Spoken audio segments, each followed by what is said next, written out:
Start. महोदय, पिछले 50-55 वर्षों से हम खादी संबंधी कार्यक्रम को कार्यान्वित करते आ रहे हैं। इस कार्य की ओर हमने पर्याप्त ध्यान दिया है और हम में से कुछ तो पर्याप्त समय भी दिया है।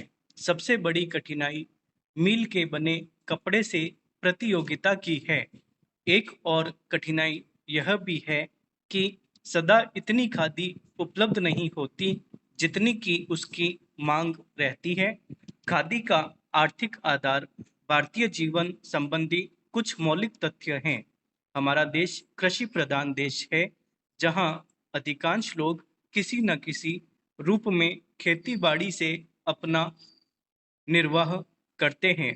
यदि आप एक किसान के जीवन पर दृष्टि डालें तो आप यह देखिएगा कि उसका खेत बड़ा हो या छोटा, वह और उसका परिवार वर्ष भर बराबर खेती के काम में ही व्यस्त नहीं रह सकता। उसे काफी समय बेकार रहना होता है। दूसरे रोजगार की खोज में वह अपना घर छोड़कर नहीं जा सकता, क्योंकि खेती के काम में कभी-कभी निरीक्षण की आवश्यकता होती है। यदि बेकारी का वह सब समय जब किसान व्यस्त नहीं होता, खादी तैयार करने के काम में लगाया जाए तो देश भर की आवश्यकता के अनुसार खादी मिल सकती है।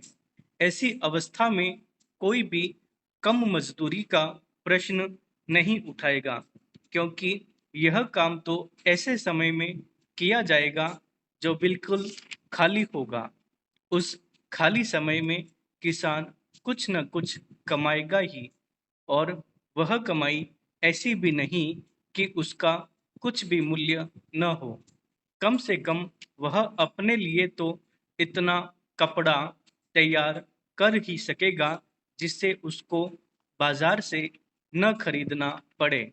मैं आपको अपने निजी अनुभव से बता सकता हूँ कि 1 घंटा प्रतिदिन काटने से हमें इतना कपड़ा मिल सकता है जितना कि एक औसत हिंदुस्तानी के लिए आवश्यक है, अर्थात 15 से 20 गज कपड़ा प्रति व्यक्ति।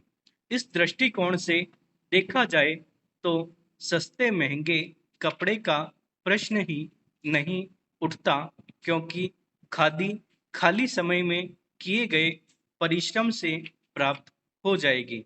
खादी के संबंध में एक आधारभूत तथ्य है।